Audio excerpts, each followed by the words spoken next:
Good morning. I'm doing well.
Donc, bonjour à tous et bienvenue à notre webinaire sur le rapport de dépenses. Veuillez utiliser la boîte de dialogue pour vous présenter le nom de votre organisation et votre rôle. Comme vous voyez, il y a des questions que vous devez répondre en utilisant la boîte de dialogue. Donc, il s'agit de combien de fois vous avez déclaré vos dépenses PEFA dans le cadre de ces obligations annuelles de déclaration de dépenses IR. Donc, c'est une question à multiples choix, donc vous devez essayer de répondre. Comme on voit, c'est juste un nombre faible qui ont déjà répondu, 14 sur 52. Essayez de répondre, et là, ça donne la possibilité d'avoir une idée de ceux qui ont déjà eu cette expérience de déclarer leurs dépenses annuelles. J'aurai la possibilité de me présenter et après ce sondage. Merci.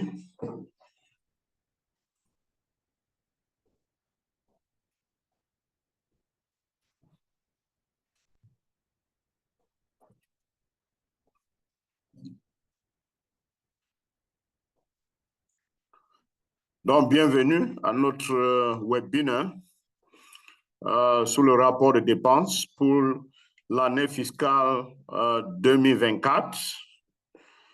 Veuillez utiliser la boîte de dialogue pour vous présenter. Il faut indiquer votre nom, votre rôle au sein de votre organisation et dans quel pays que vous êtes en train d'assister à ce webinaire. Mais sinon, il y a ce sondage. Veuillez répondre. C'est une question à multiples choix. Veuillez répondre à ces questions. Parmi les participants, une moitié de participants n'ont pas encore répondu. Donc, faites l'effort de répondre. C'est une question à multiples choix. Combien de fois avez-vous déclaré vos dépenses dans le cadre de ces obligations annuelles de rapportage de dépenses? Donc, on peut commencer dans 30 secondes, mais faites l'effort de répondre. Donc, pour me présenter, je me nomme Tega Dominique Mba. Je suis conseiller senior en gestion financière et conformité. Je suis basé au Cameroun. Je suis fier d'être parmi vous pendant 5 minutes qu'on va partager ensemble, partager les connaissances sous le rapport de dépenses annuel. Donc, je suis ravi d'être parmi vous. Merci beaucoup. Veuillez utiliser la boîte de dialogue pour vous présenter. Il y a aussi une question de sondage. Parmi les 74 participants, c'est juste une quarantaine qui ont déjà répondu. Donc, faites l'effort de répondre à ce sondage. Merci beaucoup.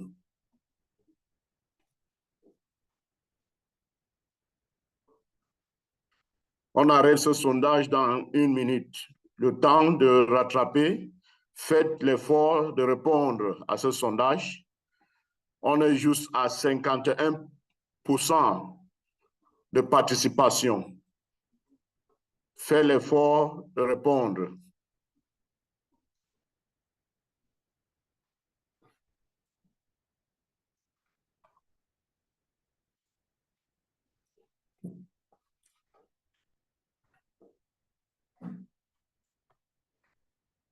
OK. On va passer maintenant aux prochaines questions. On attend aussi vos réponses. Vous pouvez toujours le saisir dans la boîte de dialogue, boîte de discussion. Ceux qui ont eu cette opportunité de préparer leur rapport de dépenses au cours des années précédentes, veuillez partager vos plus grands défis. Donc, ceux qui ont déjà préparé les rapports dans les années précédentes, veuillez partager vos grands défis. Utilisez la boîte de discussion, la boîte de dialogue pour répondre à ces questions. Maintenant, il y a une deuxième question. Quelle est votre grande préoccupation quand vous préparez ce rapport de dépenses pour la première fois? C'est important de répondre à ces questions.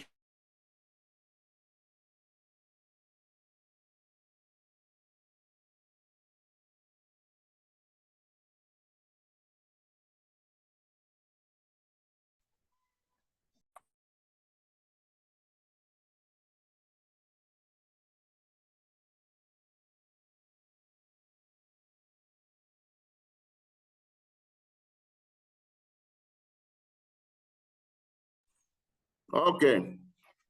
Là, on peut avancer, utiliser la boîte de dialogue pour répondre aux plus grands défis, pour préparer un rapport de dépenses pour la première fois. Bienvenue, installez-vous bien. Et voilà l'agenda pour notre webinaire. On va commencer avec un aperçu de votre cadre de financier PEFA. On va passer en revue de certaines exigences et nouveautés pour l'année fiscale 2024.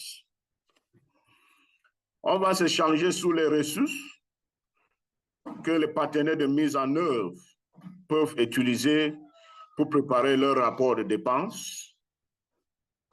Et on va aussi essayer de partager avec vous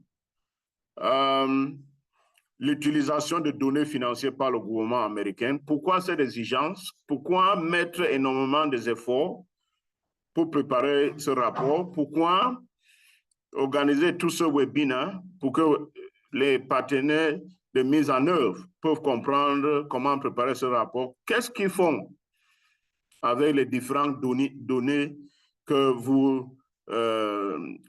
les différentes données issues de ce rapport? Donc, on aura aussi les séances de questions et réponses et discussions à la fin de cette présentation. Donc, pour le cadre financier, on va commencer avec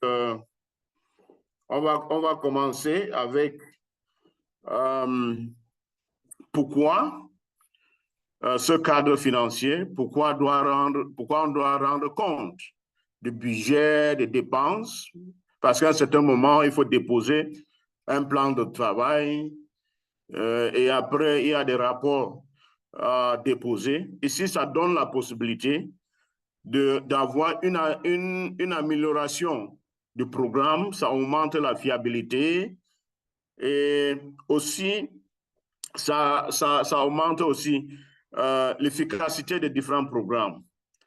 Aussi, ça clarifie les liens parce que avant de budgétiser pour chaque thématique, pour chaque objectif, il y a tout un processus qui découle des activités pays où il y a cette budgétisation, on identifie les différents mécanismes à financer pour atteindre l'objectif global et il y a une validation au niveau du siège. Et il y a aussi le budget qui est préparé, le budget FAST, qui est préparé pour refléter les objectifs stratégiques.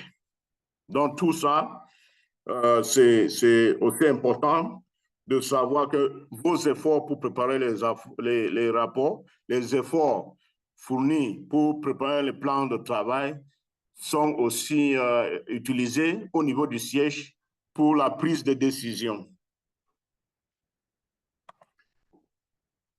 Donc, voilà, c'est tout un processus. Au niveau du budget, ça court entre janvier jusqu'à mai. Donc, après ce rapport que vous allez déposer, il y a toute une réflexion approfondie sur ce différent rapport entre janvier et février. Il y a une planification de travail et à la fin, maintenant, on attend toujours. Quand ce plan de travail est approuvé, maintenant, on réfléchit par rapport aux activités de l'année prochaine. Et entre-temps, il y a aussi, fin d'année, des rapports doivent être, il y a comme le rapport de dépenses qu'on attend et le rapport de inventaire des ressources humaines aussi qu'on attend. Donc tout cela est bien planifié avec un calendrier bien spécifique qui encadre comment ce processus est géré. Maintenant, avant d'aller un peu en détail dans la classification financière, il y a d'abord les organisations, les partenaires qui doivent dépenser l'argent. Selon le programme, il y a des objectifs à atteindre.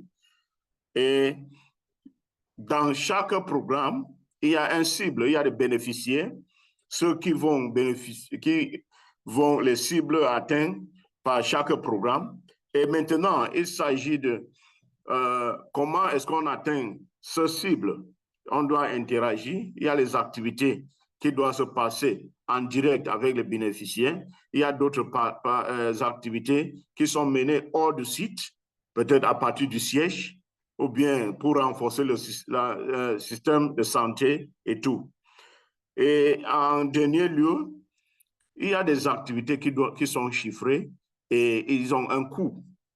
Et qu'est-ce qu'on achète? Est-ce qu'on achète un équipement? Est-ce que c'est pour un événement? Est-ce que c'est pour un voyage? Est-ce qu'on est en train de payer le salaire des staffs d'appui, staff de programme? Donc, tout ceci, on verra dans les prochaines diapos. OK. Donc, comment une intervention est catégorisée? Donc, j'ai un peu brossé. Il y a les activités qui se passent au niveau du site où on interagit directement avec les partenaires. Il y a d'autres qui se passent hors site. Si une activité se passe dans un centre de santé où on interagit directement avec les patients, avec les bénéficiaires, ce sont les activités au niveau du site. Et quelles sont les activités qui peuvent se passer là qu'on interagit directement avec les sites, avec les patients, soit c'est les activités de soins et traitements, dépistage, prévention, ou bien les activités socio-économiques. Maintenant, il y a d'autres activités qui aident dans la mise en œuvre, mais maintenant sont menées hors du site. S'il y a des supervisions, des staffs, ici il y a les activités au niveau du siège, de la coordination pour assurer une bonne qualité ou bien une bonne mise en œuvre des différentes activités.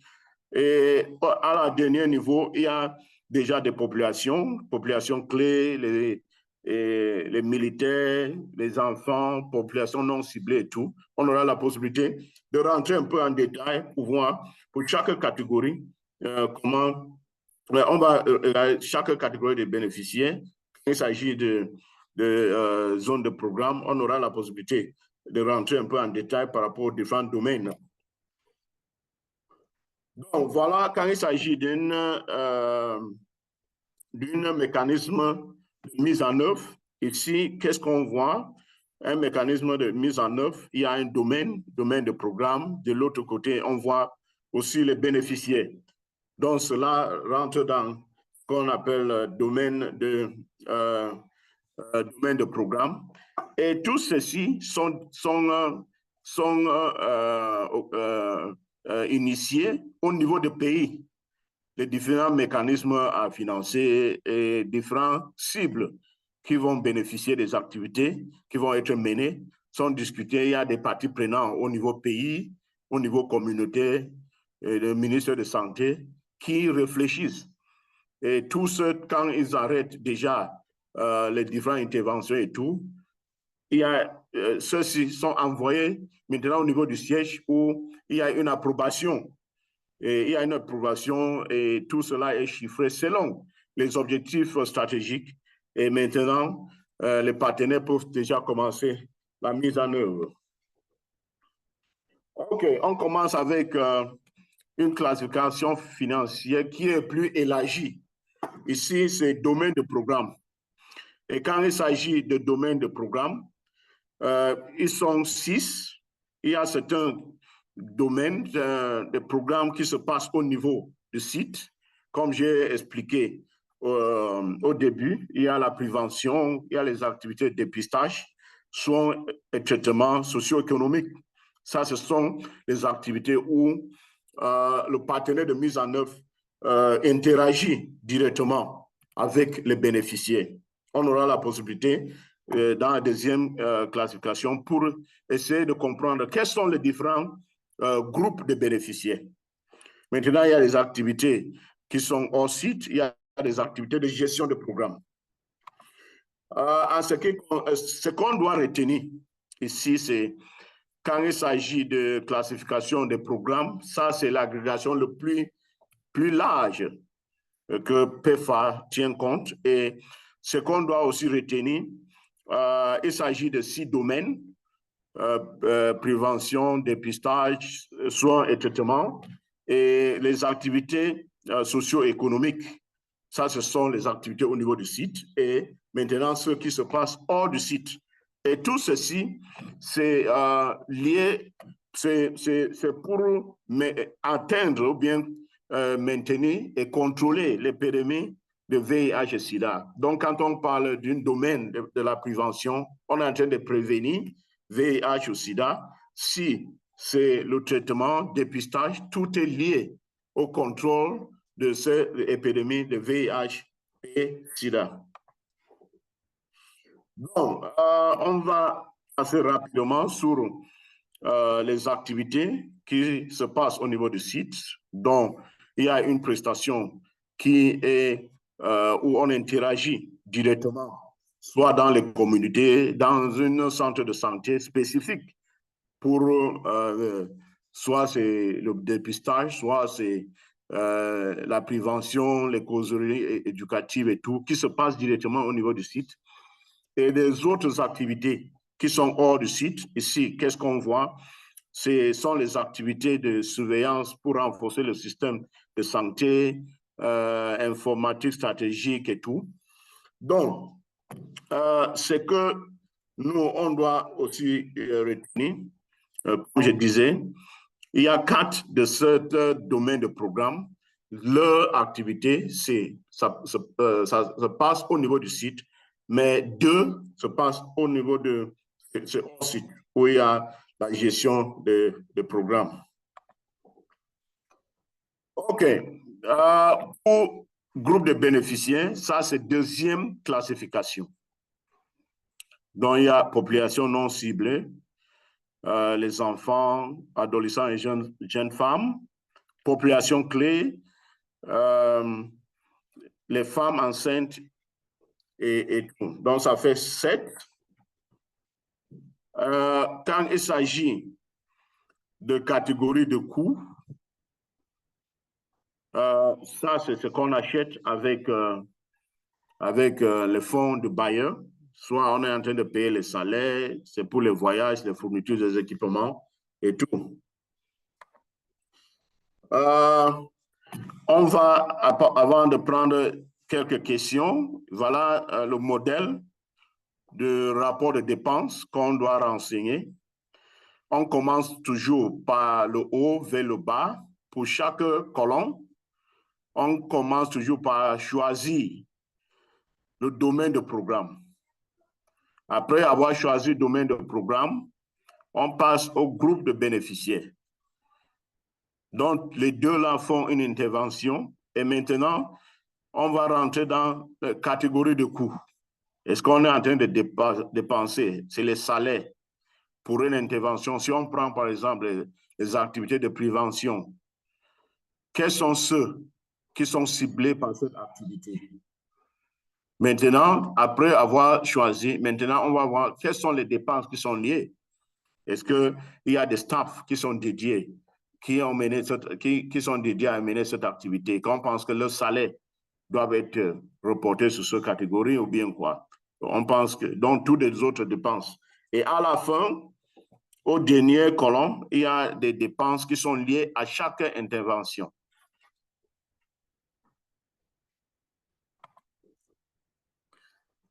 OK, donc pour résumer rapidement, ici, il faut déjà commencer à choisir le domaine de programme quand il faut remplir ce modèle de rapport de dépenses. Il est toujours important de travailler de début de haut vers le bas, domaine de programme, groupe de bénéficiaires, et maintenant, on finit avec la catégorie de coûts. Je m'arrête à ce niveau et on vous donne la possibilité de poser des questions. Merci. So, Fikre, we could take some questions before we move to the next section. Thank you.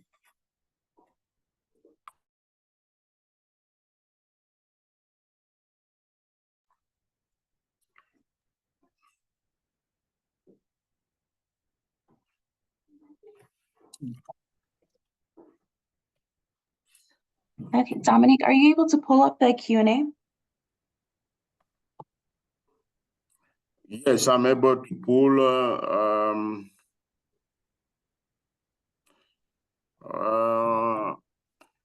Il y a des problèmes de son. Certains parmi vous pensent que le son n'est pas bon. Je ne sais pas si le problème est résolu ou bien vous pensez que il faut un problème. Il y a des réglages à effectuer.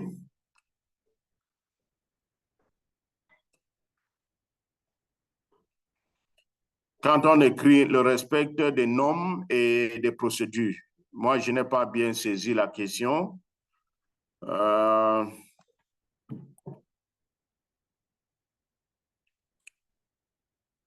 OK, merci beaucoup. Le son est bon. OK. Moi, je pense qu'on avance, sauf qu'on pense qu'il y a des questions. Nancy, do you think there's any question that we need to answer? Non, je pense que c'est bon pour maintenant. Merci. OK, merci beaucoup. Là, on avance. Il y a des exigences en matière de rapport de dépenses. Il y a quoi de neuf? Ce que on doit retenir, les rapports courant d'une période, année fiscale 2024, dont les dépenses entre 1er octobre 2023 et 30 septembre 2024. La base de la comptabilité, qui est la comptabilité de caisse, est toujours la même base retenue pour préparer ce rapport. Les rapports sont préparés, ce sont les dépenses annuelles, et sont en dollars américains et non en monnaie locale. Les dépenses qui vont être incluses sont uniquement des financements de PEFA.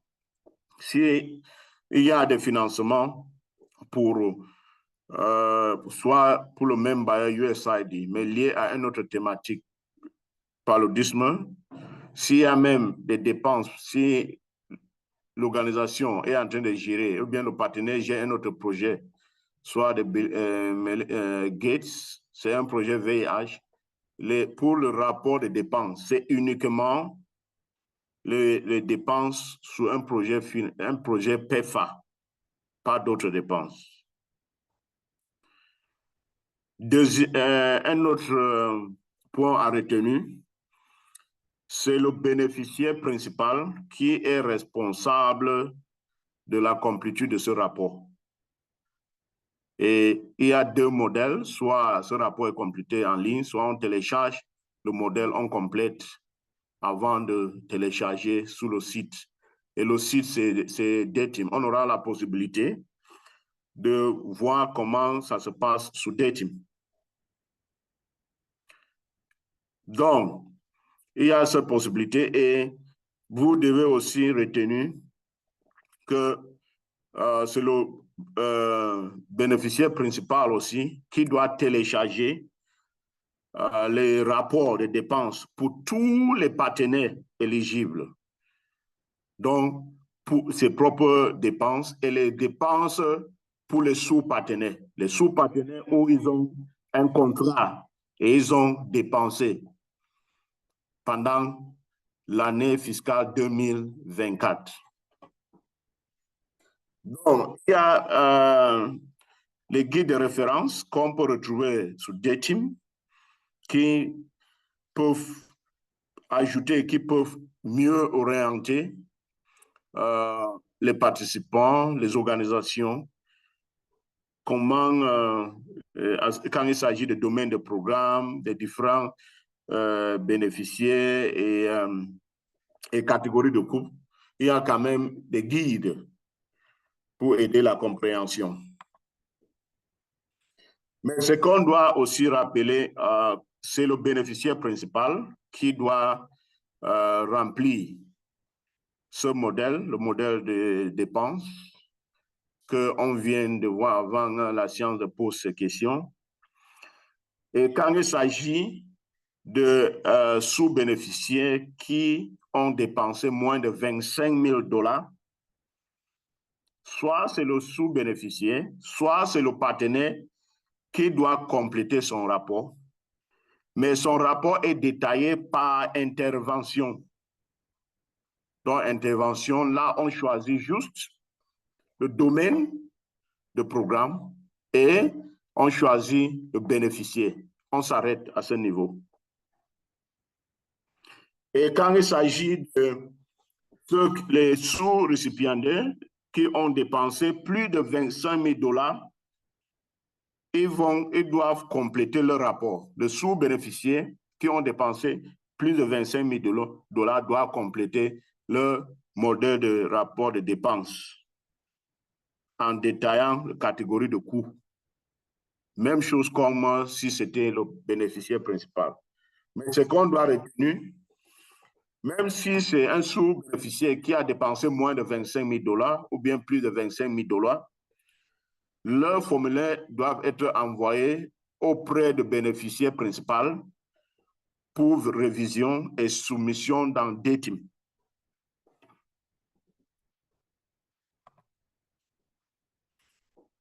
Donc, on se rappelle de comment télécharger et saisir ces informations dans DayTeam. Il y a la possibilité qu'on peut, après avoir téléchargé, compléter ces informations, on peut le télécharger sur DayTeam pour le Prime et aussi, même chose pour le sous-bénéficiaire. Et à chaque fois, on doit ajouter Mais ce qu'on doit aussi retenir, l'onglet pour le bénéficiaire principal et la feuille que le bénéficiaire principal doit utiliser pour préparer son rapport de dépenses, c'est le même feuille qui est utilisée par le sous-bénéficiaire qui a dépensé plus de 25 000 $. Et pour le sous-bénéficiaire qui a dépensé moins de 25 000 $, il a aussi son onglet. On peut soit saisir ces informations directement sur le site de DETIM et au même moment, on peut même ajouter les sous-bénéficiaires et choisir si c'est un sous-bénéficiaire qui a dépensé plus de 25 000 $ ou bien moins de 25 000 $.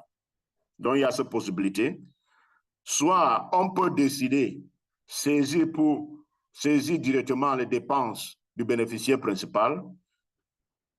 Après avoir téléchargé le modèle ou bien le formulaire de rapport de dépenses, on prépare, chaque sous-bénéficiaire prépare son rapport, ou bien pour ceux qui ont dépensé moins de 25 000 $, le bénéficiaire principal peut les aider pour préparer ce rapport, mais ce rapport doit être téléchargé maintenant sur DETIM. Donc, il y a une combinaison de rapports qui est renseigné en ligne et maintenant on télécharge pour le sous-bénéficiaire. Il n'y a pas de changement substantiel par rapport aux années précédentes.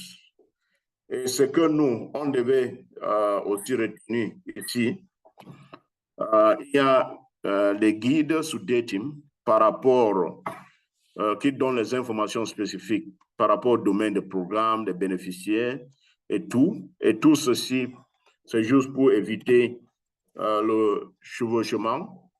Et ça aide aussi à répondre à un certain nombre de questions par rapport aux classifications de coûts. J'aurai la possibilité de présenter où on peut trouver ces informations. En ce qui concerne les bénéficiaires, ici, on doit prêter beaucoup d'attention parce que quand il faut choisir un groupe ciblé, il y a des critères qu'on doit tenir compte. Donc, si l'action envisagée est adaptée ou bien est orientée pour la satisfaction d'un groupe particulier, un groupe démographique. C'est une activité menée pour satisfaire, soit ce sont les femmes enceintes, soit c'est les jeunes femmes et adolescents. Donc, si l'activité est clairement indiquée que non, voilà le groupe qui ont bénéficié, donc c'est comme ça que ça doit être classifié. Et là, normalement, il faut qu'on peut spécifiquement identifier les coûts par rapport aux travaux effectués pour d'autres groupes ciblés, dont le coût est identifiable spécifiquement pour le 10 groupes, si c'est pour les militaires, si c'est pour population clé, on peut distinguer que l'on voit le coût qui est engagé pour certains groupes démographiques et par rapport aux différents, ce qui est dépensé pour d'autres groupes. Mais sinon, si on n'a pas la possibilité de, pour dépenses, on n'a pas la possibilité de le mettre dans l'un des groupes cités, forcément, cette activité doit être classée sous population non ciblée. Ici, je vais brosser ça rapidement. Normalement, quand on renseigne les informations, il y a d'abord les informations techniques qui se retrouvent dans le système. Et dès qu'on renseigne une dépense, cette dépense est rattachée à cette donnée technique. Voilà un exemple où on a dépensé 10 millions sur soins et traitements. Et là, il y a les MSM, il y a population non clé, les femmes et les hommes et tout consort qui ont, il y a déjà les données techniques dans le système. Qu'est-ce qui va se passer? ce montant de 10 millions dépensés est retaché proportionnellement aux différents groupes différents groupes démographiques qui ont bénéficié de l'activité. OK. Il y a quoi de neuf? Normalement, quand on saisit les informations dans DTIM, il faut le sauvegarder. On sauvegarde les informations. En cliquant un bouton, on aura la possibilité d'avoir une image visuelle, comment ça se passe. Et après, si on est d'accord, si on a bien complété, soit en ligne et tout, et on est d'accord qu'on a déjà rempli toutes les informations qu'il faut, on va procéder à la validation. La validation permet aux partenaires de confirmer s'il n'y a pas des erreurs majeures dans le rapport qui est téléchargé. Parce que s'il y a des erreurs, maintenant, il y a un message va apparaître en signalant les différents problèmes à corriger. Et c'est suite après cette validation que le partenaire va maintenant soumettre le rapport. S'il n'y a pas de problème, le partenaire peut maintenant soumettre le rapport dans DTIM. OK. Quoi de neuf? Il y a la possibilité aussi de télécharger les rapports en utilisant dans DTIM, en utilisant l'application Genie. Et là, ça donne la possibilité d'avoir les informations des années précédentes et tout. Donc, il y a cette possibilité de le faire. Voilà le calendrier pour cette année. On est au 1er octobre, donc forcément, DTIM est déjà ouvert. Et là, ça donne la possibilité qu'on peut déjà télécharger les rapports, soit de rapport de dépenses ou bien l'inventaire sur les ressources humaines. Le 15 novembre, c'est le délai pour de soumission initiale de ces deux rapports. Rapport de dépenses, il y a cet inventaire sur les ressources humaines. Et après quelques révisions à l'interne, on ouvre encore des teams, c'est vers le 2. Mais le 13 décembre, c'est le délai pour le rapport final. Donc, tout le rapport doit être déposé au plus tard le 15. Après la révision, il y a toute une fenêtre qui est ouverte pour quelques jours, 10 jours, pour qu'on peut, s'il y a des informations à compléter, on peut le compléter. OK. Il y a un deuxième niveau de sécurité pour DTIM. Donc, chaque utilisateur, normalement, à partir de juin, devait avoir le compte OCTAT. Le compte OCTAT, ça permet aux utilisateurs d'activer le compte DTIM. Et là, ils peuvent recevoir les informations pour l'ouverture, soit par email et tout.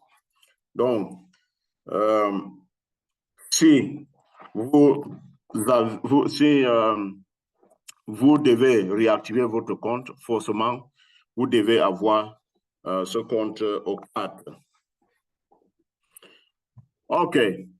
Donc, ici, on va parler rapidement par rapport au compte OCTAT et DTIM, mais ce qu'on doit retenir, si on n'a pas utilisé le compte DTIM au cours des 95 derniers mois, le compte devait être déactivé en raison d'un manque d'activité. Et si c'est ça le cas, on devait aller sur DTIM, essayer de contacter l'administrateur de DTIM. Là, pour demander l'activation du compte. Et quand le compte est activé, ça vous migre directement sur votre compte OCTAT pour vous permettre de vous connecter. Il faut Identifiant unique d'identité, s'il faut compléter ou bien préparer ce rapport de dépenses, mais ceux qui n'ont pas, surtout les sous-partenaires, que le identifiant unique n'est pas connu, et on utilise le chiffre 1 12 fois. S'il s'agit d'une organisation internationale, c'est 9 qu'on introduit 12 fois. Et quand il s'agit, surtout pour les subventions G2G, on utilise toujours les numéros fictifs de 12 chiffres, on saisit 12 fois. Donc, c'est toujours important pour les partenaires de mise en œuvre. Ils savent que tout le monde devait avoir ce numéro d'identifiant unique. Mais si ça arrive, que surtout les sous-partenaires n'ont pas, voilà les conseils, comment procéder pour que ce rapport doive être validé. Parce que si on n'a pas renseigné ces informations, il n'aura pas la possibilité de soumettre. Parce que dès la validation, ça va signaler un message par rapport à les informations qui manquent que vous devez compléter. OK. Pour saisir des données, il y a la possibilité de les saisir en ligne. On a en ligne, j'ai déjà partagé, j'ai expliqué un peu. Voilà, il faut aller sur le site et là, vous choisissez l'option et renseigner les informations. Et c'est lui qui devait renseigner ces informations, c'est le bénéficiaire principal. Saisie directe. Il y a aussi la possibilité de soumission en ligne où après avoir complété les informations, il faut les sauvegarder sur le site. Après avoir sauvegardé, il y a la validation, comme j'ai bien expliqué. La validation permet d'identifier s'il y a des erreurs à corriger. Il y a un message qui apparaît qui démontre, il explique exactement qu'est-ce qu'il faut faire pour corriger le problème. Et maintenant, après, il y a aussi, on doit soumettre ce rapport. On peut s'arrêter pour séance de questions et réponses. Je ne sais pas si il y a une question. Je vois une question dans la boîte de discussion. Je commence par là et j'encourage les autres pour le répondre.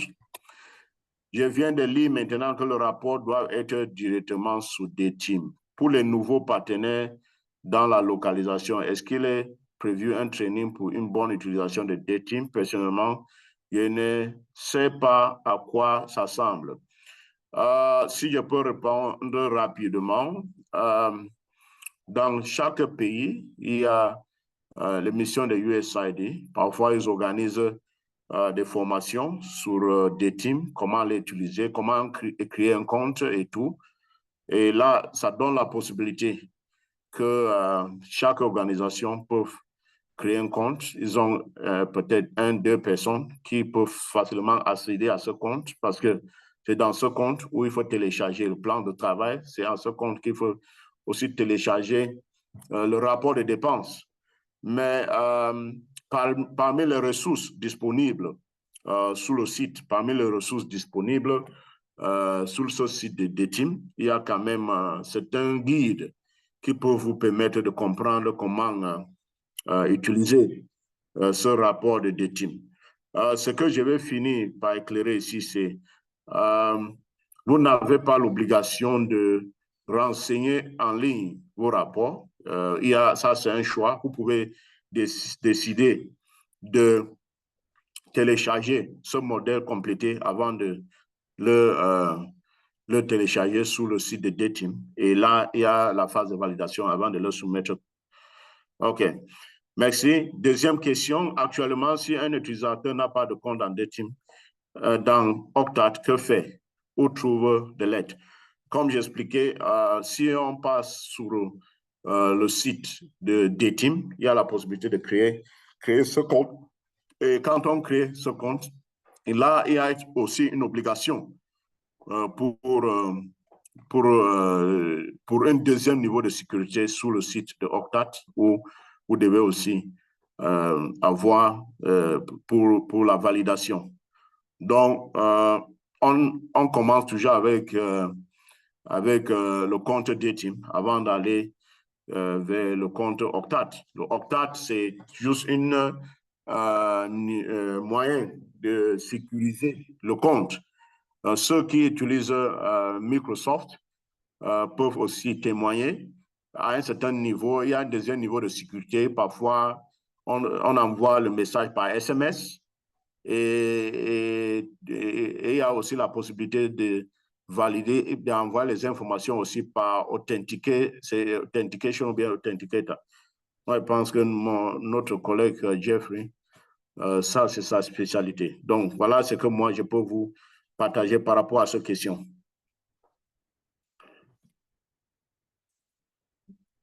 Dominique, nous avons une question sur la chat. Aussi? OK.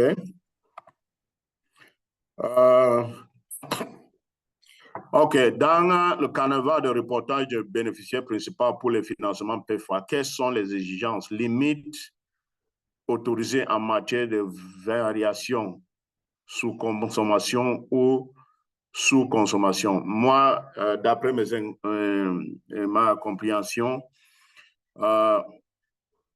pour préparer un rapport de dépenses, ce sont les estimations qui, normalement, devaient refléter la situation actuelle.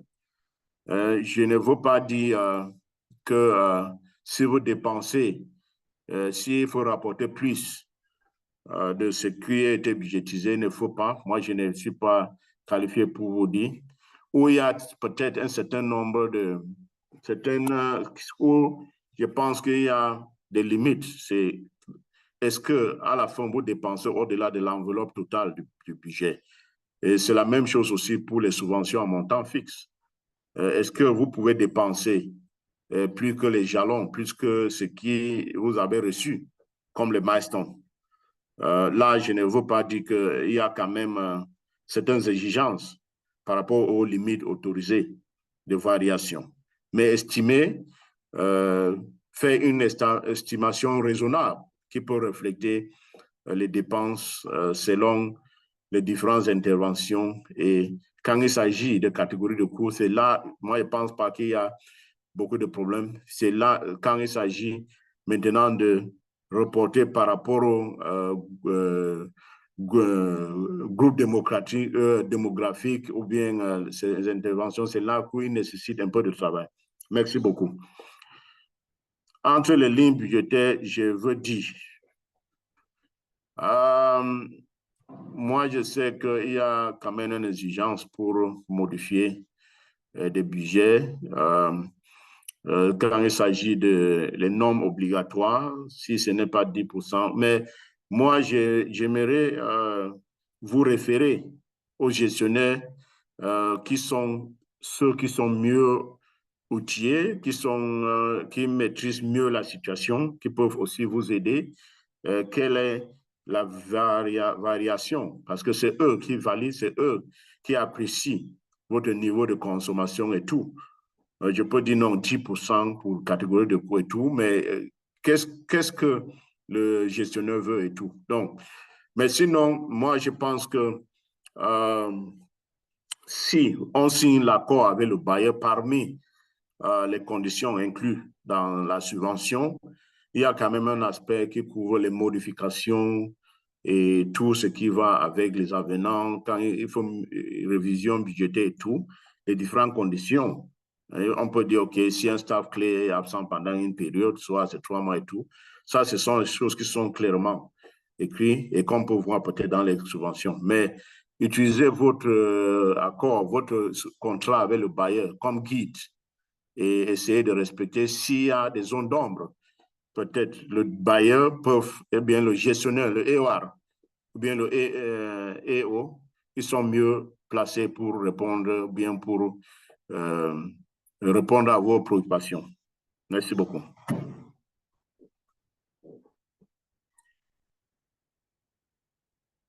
Nancy, on avance? Oui, merci. OK. J'espère qu'on reste dans le délai. Hein. OK, voilà quelques ressources disponibles. Comme je disais, voilà le site d'Etim. Et sur ce site, on peut facilement trouver des conseils pour saisir des données, pour la soumission des données, le modèle de rapport, de dépenses. Il y a des guides pour différentes classifications qu'on a vues, domaine de programme, domaine de programme, groupe de bénéficiaires, coûts, catégorie de coûts. Il y a quand même une guide que vous pouvez lire et comprendre. Et même, qu'est-ce qu'il y a de neuf dans ce rapport? Comme on a vu, il n'y a pas un grand changement, mais sinon, il faut que au moins c'est le bénéficiaire principal qui, normalement, devait télécharger le rapport et tout. Comme on a vu, même quand il s'agit de ceux qui ont dépensé moins de 25 000 $, ils vont forcément préparer le rapport, ou bien avec l'appui de Prime, ils peuvent l'aider pour préparer le rapport. Donc, il y a toutes ces ressources disponibles qu'on peut consulter. Et quand il s'agit même de ce guide sur la classification, il y a certaines questions qui sont posées couramment et qui peuvent aussi aider. Parce que quand il s'agit de prestations de services, prestations non-services, les questions sous les catégories de coûts et tous les autres. Donc, il y a toute une référence qui peuvent aussi vous aider. Donc, n'hésitez pas à aller sur DTIM's Index et il y a toutes ces informations qui sont disponibles. Et, comme je disais, quand il faut télécharger les rapports, on doit aussi prêter attention s'il y a des erreurs parmi le téléchargement, si on a soumis le rapport avec des soucis. S'il y a des erreurs, ça apparaît. Là, la phase de validation permet de comprendre quel est le problème par rapport au rapport que vous avez préparé. Et là, ça vous dit exactement le problème, comment le corriger et tout. Parfois, il faut soumettre une requête. Comme je disais, il y a des problèmes qui peuvent être résolus au niveau de gestionnaire, de EOR, quand il s'agit peut-être de catégorisation de coûts, quand il s'agit d'analyse de certains coûts et tout, domaine de bénéficiaires et tout. Il y a d'autres aspects il y a tout un service d'assistance qui peut aider les partenaires. On envoie une requête. Et là, quand il s'agit de vous n'arrivez pas à valider votre rapport, il y a un mécanisme qui manque, il y a des difficultés, soit problème de nom d'utilisateur, des mots de passe et tout. S'il y a des problèmes techniques qui sont liés à la navigation de ce site, vous devez contacter le service d'assistance. Comme vous voyez sur l'écran, on a écrit Submit a request. Là, il faut envoyer une requête qui vous permettre de... vous pouvez écrire votre problème et la solution va être à votre disposition.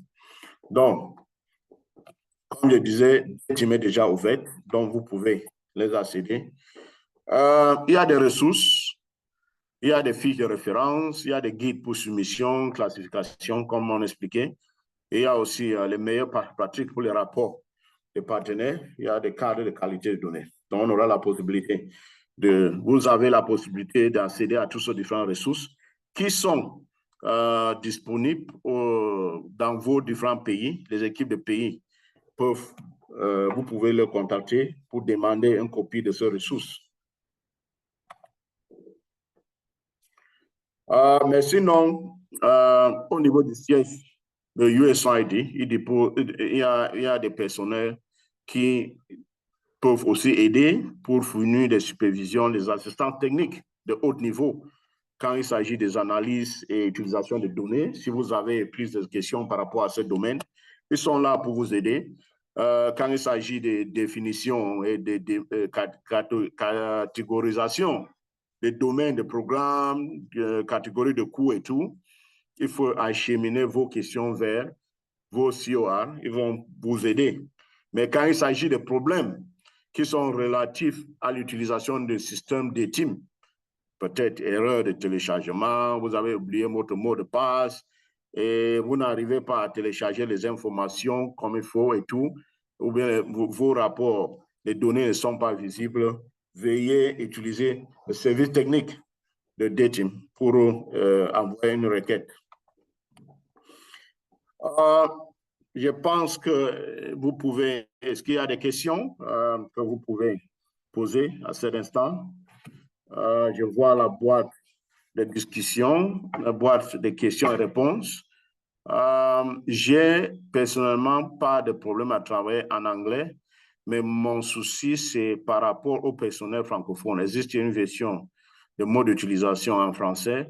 Pour l'instant, je ne suis pas habilité de répondre à ces questions, mais l'effort déjà fourni avec le bailleur pour qu'on puisse avoir cette webinaire en français est très, très apprécié. Et il y a quand même des nouveautés, surtout tout dernièrement, avec même la possibilité de rédiger les rapports en français et tout. Il y a un grand nombre de documents aussi en français. Ça, c'est, s'il ne résiste pas des guides, des mots d'utilisation en français, ça, c'est un document peut-être avec le temps. Le bailleur qui a déjà commencé à avoir ce document dans plusieurs, des documents essentiels dans plusieurs langues pour aider la mise en œuvre et la compréhension des partenaires, vont le faire pour qu'ils soient aussi à l'aise. Merci beaucoup. Je ne sais pas s'il y a d'autres questions. Boîte de dialogue. Nous partageons un PDF de présentation. OK, ça va. OK, moi, je pense qu'on avance rapidement. On avance rapidement. Fikri, please, will you share the poll questions now? Thank you.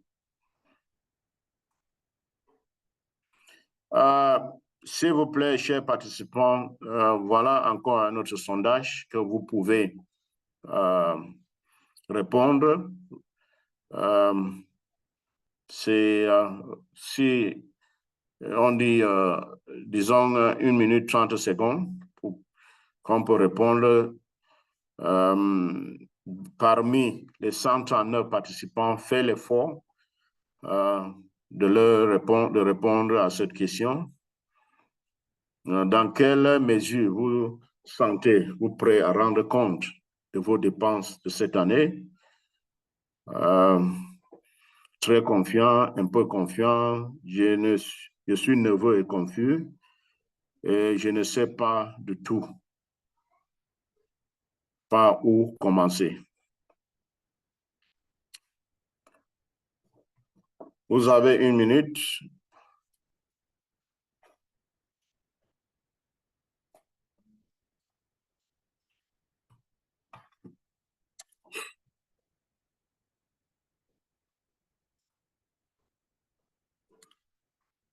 On est juste à 37% de participation.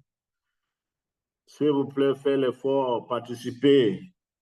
Je vous en prie.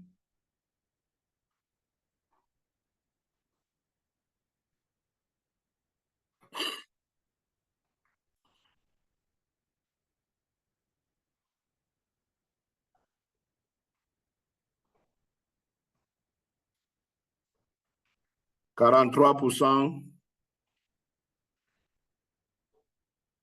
Jocelyne, s'il vous plaît, vous pouvez utiliser la boîte de dialogue pour poser des questions. S'il vous plaît, Jocelyne Mouyenga. Je vous en prie, utilisez la boîte de questions et réponses pour poser si vous avez une question.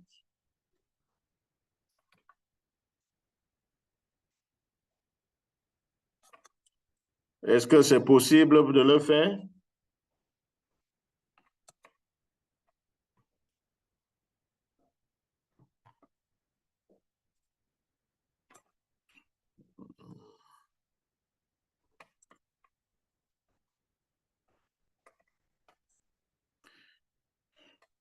OK, 50% de participation. Vous avez encore 1 minute, s'il vous plaît. 1 minute. 50 secondes.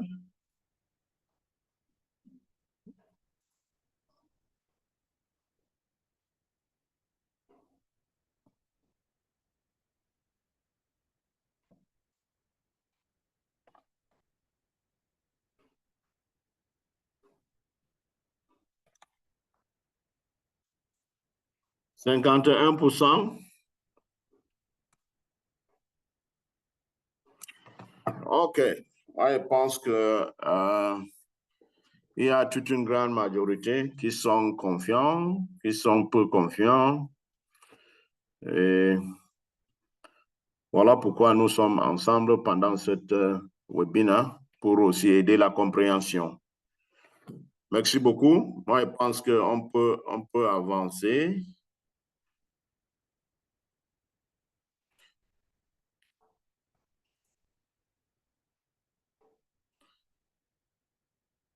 Vous aurez les présentations qui vont être téléchargées sur le site d'ASAP que vous pouvez accéder.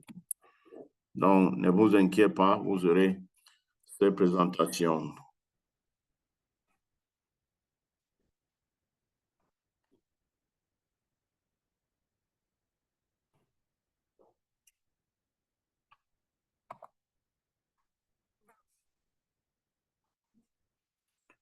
Okay. Now, sir, we end the poll and move on to the next. Slide.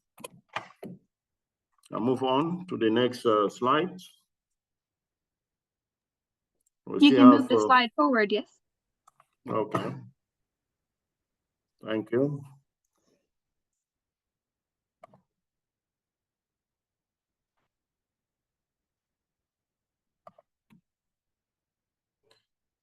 OK, donc on avance. Quand il s'agit d'une intervention dans le cadre de PEFA, soit une intervention se passe au niveau du site, ça c'est juste un rappel, soit c'est au niveau c'est hors site. Et quand c'est au niveau du site, donc il s'agit d'un programme, les activités, on interagit directement avec des patients. Ça se passe dans une centre de santé, dans un établissement, dans une communauté où on interagit directement avec les partenaires, ou bien c'est hors site. Ce sont les activités de gestion de programme. Il y a staff d'appui, il y a aussi au niveau de la surveillance, information stratégique. Ça, ce sont les activités qui se passent hors du site. Et maintenant, quand il s'agit de zone de programme, ou bien domaine de programme, ici, il s'agit de quel type d'activités sont mises en œuvre. Est-ce que c'est une activité de soins et traitement, prévention, dépistage, ou bien une activité socio-économique? Maintenant, si ce sont ce genre d'activités qui touchent directement le cible, ce sont les activités menées au niveau du site. Et maintenant, s'il y a des activités comme la gestion de programmes et d'autres activités, là, qui sont hors du site, là, ce sont les activités qui n'ont rien à faire avec le partenaire, avec le bénéficiaire. Et soit, et quand il s'agit de bénéficiaires, nous, on vient de voir les différents groupes de bénéficiaires. OK, on va faire une certaine distinction qui permet de comprendre quand il s'agit de gestion de programme, hors site, gestion de supervision. On va présenter chacun côte à côte pour éclairer quand on parle de zone de programme hors site, prestation de services non liés au site, rapport de personnel, gestion de programme, rapport de personnel, gestion de programme, des données, inventaire des ressources humaines. Et il y a la toute dernière catégorie, il y a des agrégations de coûts d'un côté et de l'autre côté, ce regroupement de coûts. On aura la possibilité de distinguer entre les deux groupes.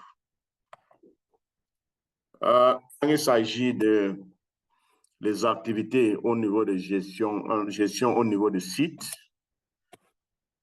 ici, ce sont les activités qui se passent au point de service où on interagit avec des bénéficiaires. Et cette activité, soit c'est pour gérer ou bien superviser les soins. Parce que quand c'est la gestion au niveau du site, c'est surtout la supervision des soins, traitements, des tests, des préventions et des activités.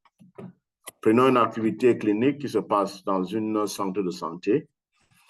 Dans ce centre, peut-être il y a des staffs qui gèrent d'autres personnels qui sont au fond d'effectuer les dépistages, les causeries avec les bénéficiaires et tout. Donc, ils sont au niveau de gestion, mais ils gèrent au niveau du site. On peut avoir un site lead qui est là au niveau du site, mais est-ce que ce site lead interagit directement avec les patients? Mais à côté de ceci, il y a des dépenses qui sont liées au domaine des programmes. Ici, qu'est-ce qu'on voit? C'est gestion de programme qui est faite par des staffs d'appui qui appuient la mise en œuvre d'une subvention. Ici, on voit, par exemple, les personnels administratifs, les financiers. Ça, ce sont les dépenses qui sont liées au niveau de gestion de programme, mais c'est hors du site. Par exemple, il y a un loyer à payer. On va passer à la deuxième catégorie. Il y a la prestation des services non liés au site. C'est une activité qui est menée surtout pour renforcer le système de fonctionnement d'un établissement. Soit ce sont les formations, le mentorat, les accompagnements, les supervisions pour améliorer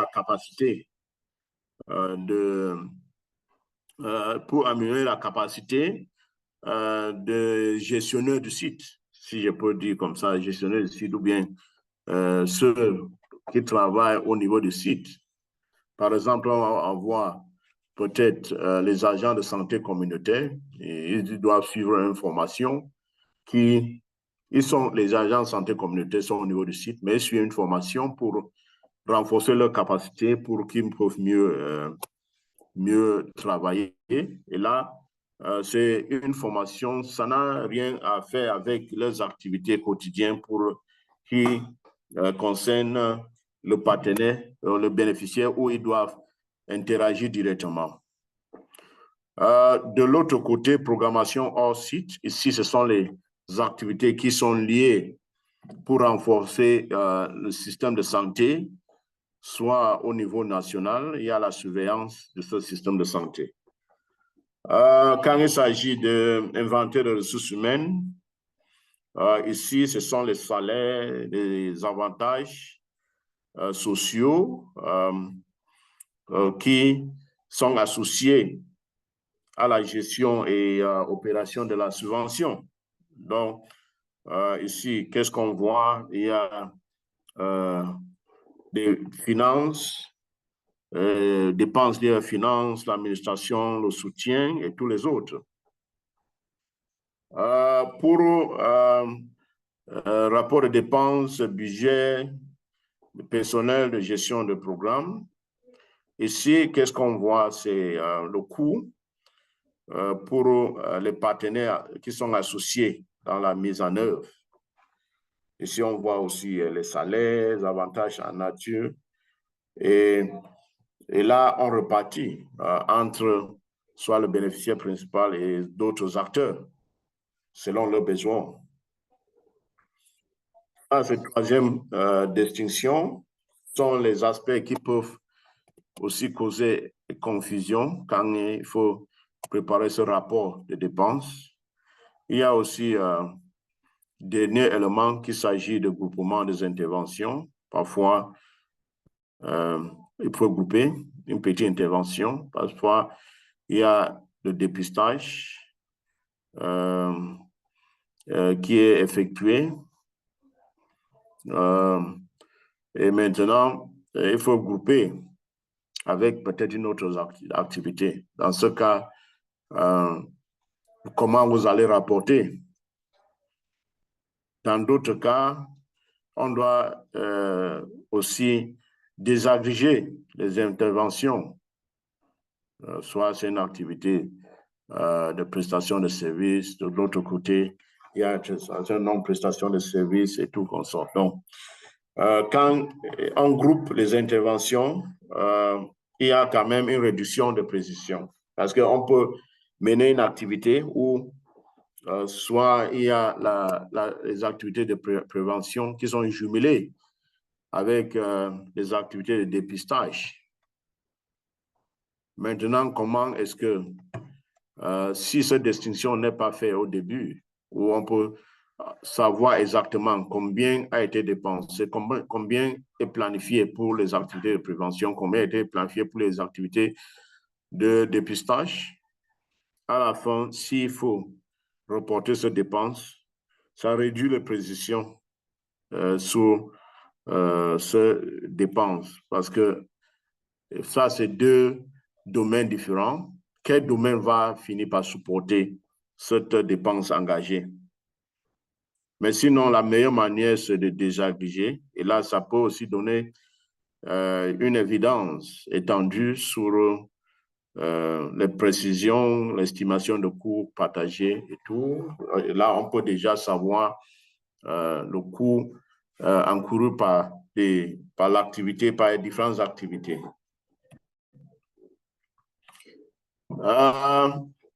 On va passer à l'utilisation des données financières.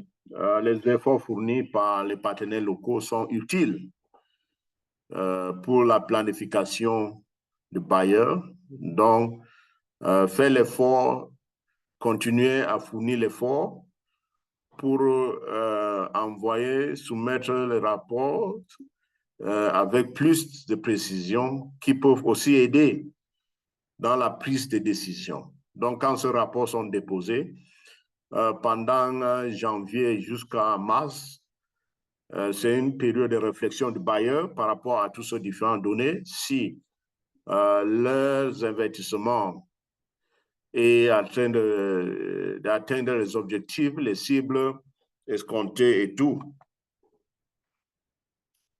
Donc, ils vont aussi voir si les investissements sont adéquats. Quelles sont les activités, les différents domaines qui doivent investir pour mieux contrôler l'épidémie. Et dans le cas où les dépenses sont déjà à 100%, pourtant les objectifs ne sont pas à 100%, ils doivent aussi chercher à comprendre est-ce qu'il y avait perturbation dans la mise en œuvre des activités ou bien à un certain niveau, les activités ont devenu plus coûteuses que prévu. Ça, c'est autant de questions qui peuvent prendre suite à ces différents rapports. Donc, essayez de le déposer à temps, comme on disait, dans le calendrier.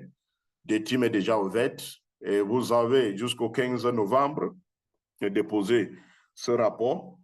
Commencez dès maintenant, commencez à préparer le rapport, essayez de valider. C'est tellement pénible parfois quand il faut corriger certaines erreurs.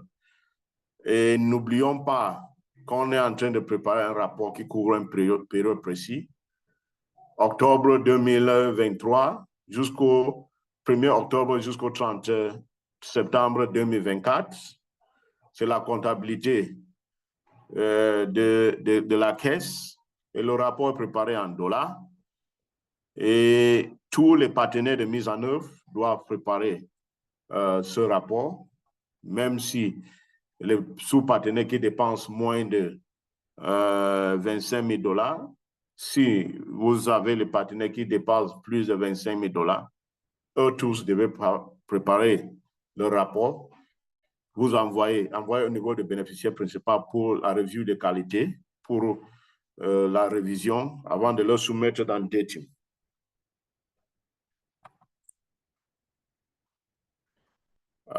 Comment les données financières conduisent-elles à des améliorations? Il faut avoir, s'il y a des données détaillées, standardisées, complétées, ça permet de sauver la planification. Comme j'ai expliqué, il y a ces informations qui sont renseignées. On a expliqué les données, comment ces données financières sont liées aux données techniques. Ça, c'est un travail qui est fait automatiquement, où on a cité le cas où on a dépensé 10 millions sur soins et traitements, et cela touche différentes couches de la population, les MSM, les populations clés et tout, et ce coût est finalement reparti entre ces différentes populations. Maintenant, quel est l'objectif pour ce projet? Et à la fin, les rapports vont aussi permettre de voir si il y a quand même une certaine amélioration dans la performance. Et ils peuvent facilement évaluer les performances par rapport aux activités prévues, si les ressources ont été bien allouées, s'il y a des changements majeurs à effectuer dans leur stratégie. Et là, ils peuvent déjà préparer le budget. N'oublions pas qu'on a commencé par parler comment ces différents mécanismes sont mis sur pied. Il y a d'abord cette phase de budgétisation qui tient compte des inputs des différentes parties prenantes au niveau des pays, où on choisit les interventions, on choisit les bénéficiaires. Dans chaque pays, comme ici au pays, il y a des guides nationaux en ce qui concerne le contrôle des différentes épidémies. Donc, il faut aussi les inputs des parties prenantes. Et à la fin, il y a une validation au niveau du siège, il y a le budget FASC qui lie maintenant, qui chiffre ces différentes activités par rapport aux stratégies globales. Et après, maintenant, il faut que les partenaires doivent passer à la dépense et rapport de dépenses de ce qu'ils ont dépensé durant l'année, ce qu'ils ont fait durant l'année. Et ici, il faut aussi, ça aide à comprendre comment est-ce que les dépenses, comment est-ce que les investissements ont été dépensés au fil du temps et l'évolution de financement par rapport aux différents domaines de programme. Et quand il s'agit de domaines de programme, ça nous ramène à la prévention, dépistage, soins et traitements, les activités socio-économiques. Normalement, et maintenant, il y a la gestion des programmes et des activités qui sont hors site. Concentrons-nous nos ressources sur les bonnes stratégies pour atteindre les objectifs. Maintenant, il y a déjà les objectifs au niveau global et les ressources qui vont aider pour atteindre ces différents objectifs. Maintenant, les rapports vont permettre de voir, comparer les données techniques avec ce qui a été dépensé pour voir si les ressources sont suffisantes pour atteindre les objectifs souhaités bien prévus. Ça permet aussi de voir si le groupe démographique, le groupe démographique touché par les dépenses. Parce que quand il y a des activités à mener, comme on a vu, il y a 7 groupes de bénéficiaires. Il y a quel groupe qui ont bénéficié de leurs activités? Sous ce diapo, il y a cette population non cible. Sous les 24 millions de dollars dépensés, il y a plus de 50% qui part vers cette population non ciblée et les autres, d'autres couches. Combien est-ce qu'ils ont dépensé? Est-ce que c'est ce qu'ils ont souhaité quand pour leur plan stratégique, le plan de l'année, est-ce qu'ils ont souhaité toucher plus de populations non cibles ou bien c'est les populations clés, il fallait atteindre quel pourcentage et tout.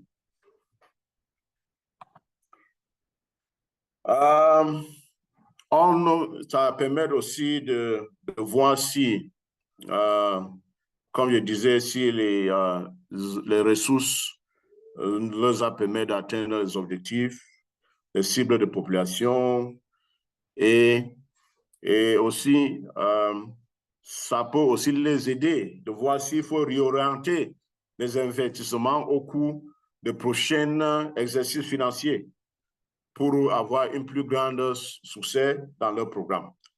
Donc, c'est un exercice vraiment capital pour le bailleur pour savoir comment les investissements les aident à atteindre les objectifs qu'ils ont les objectifs au début, qu'ils ont arrêtés au début de l'année fiscale. Donc, c'est vraiment capital que vous preniez soin de préparer ce rapport, de les envoyer à temps pour le permettre aussi d'apprécier le niveau d'investissement et aussi planifier pour l'année fiscale prochaine. Il y a aussi la possibilité d'avoir les informations sur Panorama. Ici, ça donne les données financières pour les partenaires de mise en œuvre. Donc, vous avez la possibilité de le télécharger. Il y a aussi des tableaux de bord qui permettent aussi d'avoir une idée, d'avoir une certaine visibilité sur la gestion financière des partenaires de mise en œuvre, qu'on peut aussi voir le niveau d'exécution du budget pour chaque partenaire. Ben, si vous avez besoin de savoir plus les informations par rapport à ces différents ce tableau de bord, d'autres informations, veuillez contacter le siège à travers cet email qui se retrouve sous ce diapo. Je pense qu'on est presque à la fin de cette présentation, mais sinon, on vous donne la possibilité de poser autant de questions. Je commence déjà avec la question dans la boîte de questions et réponses. J'aimerais avoir plus de clarifications sous bénéficiaire principal et sous bénéficiaire. Le site PEFA sont classés dans quelle catégorie? Aussi, si vous pouvez nous expliquer sous la notion de 25 000 dépensés. Merci. OK. Par rapport au rapport de dépenses, normalement, par rapport au projet de mise en œuvre de USAID, soit vous êtes le seul agent de mise en œuvre, vous êtes bénéficiaire principal et vous ne travaillez pas avec d'autres partenaires dans le cadre de mise en œuvre des activités, soit vous travaillez avec d'autres partenaires de mise en œuvre. Et si vous travaillez avec les partenaires de mise en œuvre, les sous-partenaires, donc forcément, vous devez déjà signer les contrats avec eux parce que on ne dépense pas sur un sous-partenaire qu'on n'a pas signé de contrat. Donc, j'en passe.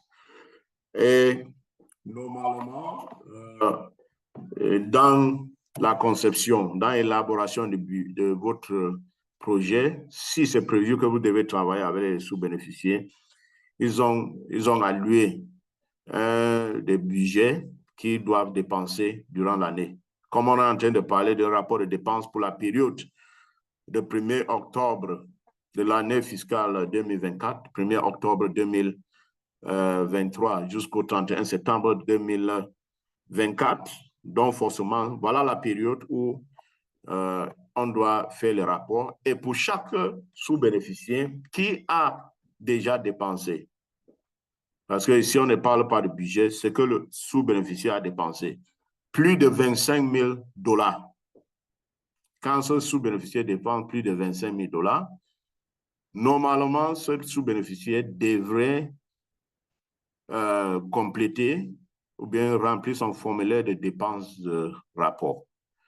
Et il doit inclure le catégorie de coûts. Donc, ça veut dire, si le sous-bénéficiaire a dépensé plus de 25 000 $, il va préparer son rapport comme si c'était comme pour le prime. Donc, ils utilisent le même feuille. Si je peux rentrer un peu, je vous montre. Ils utilisent la même feuille, comme si c'est pour le bénéficiaire principal. Et là, ça permet de compléter les informations. D'abord, domaine de programme. Il doit choisir si c'est une activité de prévention, si c'est une activité de dépistage, soins et les autres. Maintenant, groupe de personnes qui ont bénéficié de cette activité, si ce sont les militaires, si c'est les enfants, si c'est les femmes et adolescents, les filles enceintes et tout, vous devez maintenant décider comment remplir ce rapport. Et n'oublions pas que au-dessus, en dernier lieu, c'est catégorie de coûts. Qu'est-ce qu'on achète quand on mène les différentes activités? Donc, toutes ces informations, normalement, devaient être renseignées dans ce rapport. OK. Là, je passe. Je m'en vais à... Je vais rester ici un peu. Je m'en vais à... je m'en vais au sous-partenaire qui n'a pas dépensé... qui n'a pas dépensé jusqu'à 25 000 $. Pour son cas, je vais d'abord commencer ici. Pour son cas, ce sous-partenaire doit aussi préparer son rapport de dépenses et ou bien le bénéficiaire principal peut aider ce sous-partenaire pour préparer son rapport. Mais même si le sous-partenaire a dépensé 25 000 $, ou bien il a dépensé moins de 25 000 $, qui nécessite qu'il prépare ce rapport de dépenses, tout ce rapport devait être envoyé chez le bénéficiaire principal. C'est lui qui doit revoir, assurer la qualité et télécharger ce rapport dans DTIM. Et quand il s'agit de sous-bénéficiaire qui a dépensé moins de 25 000 $, son rapport s'arrête au niveau d'intervention. Quand on parle d'intervention, c'est domaine de programme et bénéficiaire. Ça s'arrête à ce niveau. Cette dégrégation de coûts, selon la catégorie de coûts, si c'est personnel, voyage et tous les autres, on ne fait pas pour un sous-partenaire qui a dépensé moins de 25 000 $. Je ne sais pas si j'ai répondu à votre question. Je voulais même vous montrer le modèle là. Ça me prend un peu de temps pour me retrouver facilement. Mais je pense que j'ai essayé de répondre à la question. Je ne sais pas s'il y a d'autres questions. Voilà ce que moi je voulais vous expliquer. Voilà le formulaire. Quand il s'agit de partenaires, de sous-partenaires qui ont dépensé moins de 25 000 $, leur rapport se limite à 1 et 2. Intervention, domaine de programme et groupe de bénéficiaires. Et quand il s'agit de sous-bénéficiaires qui ont dépensé plus de 25 000 $, c'est là-bas où ils doivent inclure 3 comme le bénéficiaire principal. Comme pour le bénéficiaire principal. OK. Je ne sais pas s'il y a d'autres questions. Est-ce qu'il y aura une autre séance de démonstration de remplissage de template après ou sur notre webinaire? Moi, je pense que Je ne suis pas mieux placé pour répondre à ces questions, mais au niveau des pays, comme je disais, les équipes de mission peuvent vous aider si ils ont, ils ont ça dans leur programme. Mais sinon, vous avez la possibilité, il y a des ressources en ligne, comme je disais, il y a des ressources en ligne que vous pouvez accéder pour savoir plus en ce qui concerne des teams. Il y a d'autres ressources qui sont au niveau de bureaux de pays, quand il s'agit de guides de classification, de soumission, comme on a indiqué. Ça, ce sont les informations qu'on peut facilement avoir au niveau de pays et ça peut aussi aider dans ce remplissage. Mais ce que moi, je veux toujours dire, si vous êtes Prime, si vous êtes sous-bénéficiaire, essayez de travailler avec le Prime qui vont aussi vous aider. Les bénéficiaires principaux, à leur niveau, doivent accompagner, doivent appuyer les bénéficiaires, les sous-bénéficiaires dans le cadre de mise en œuvre ou bien dans le cadre de remplissage de ce rapport. Donc, je ne sais pas si j'ai répondu à votre question. Donc, voilà autant de ressources, comme je disais, des orientations. Comment, en ce qui concerne le rapport de dépenses, on peut facilement avoir ça sur des teams, même si c'est en anglais. Il y a des guides avec autant de questions, même les questions que vous n'avez pas encore posées. Il y a tout tas de questions dans ce guide qui peuvent mieux vous orienter pour remplir. Il y a des étapes. S'il y a des erreurs pour la soumission, il y a aussi la possibilité de demander une assistance technique sur le site en envoyant une requête s'il y a des problèmes, des erreurs dans la soumission et pour s'il y a le nom d'utilisateur, le mot de passe, s'il y a des problèmes liés, on peut aussi saisir le service d'assistance. Mais voilà les ressources qui sont aussi disponibles au niveau du pays. Dans votre pays, il y a ces ressources qui sont disponibles. Le bureau de USAID, il y a ce fichier de référence, il y a guide de soumission, guide de classification et les meilleures pratiques pour les rapports des partenaires de mise en œuvre et cadre de qualité des données financières. Donc, je ne sais pas s'il y a d'autres questions.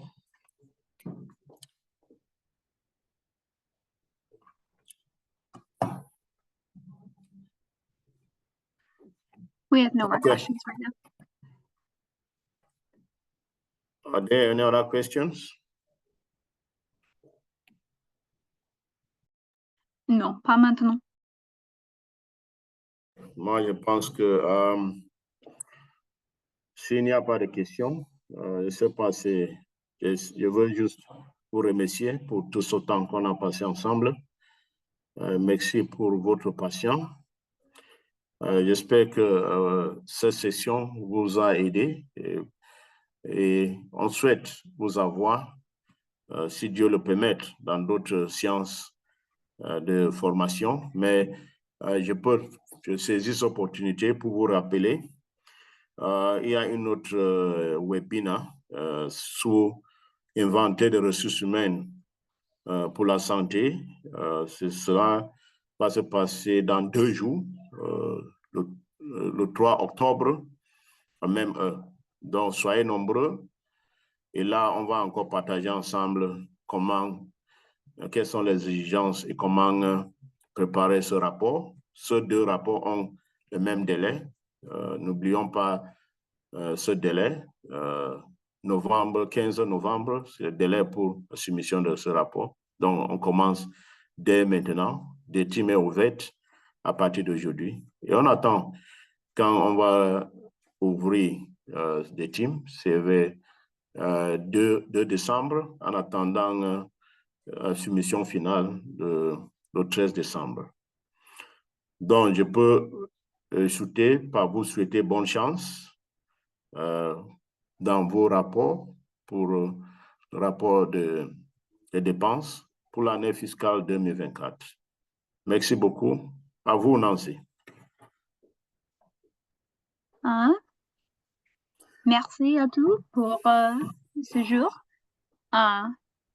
Fikre, can we send someone in the questions asked for a registration link for the HRH webinar? Do you have a way of sending the link, Fikre, to those who want to sign up for that? Yes, I can put it in the chat. Thank you. Thank you very much. I think we can stop the recording. Over. Thank you, Jeff, for everything.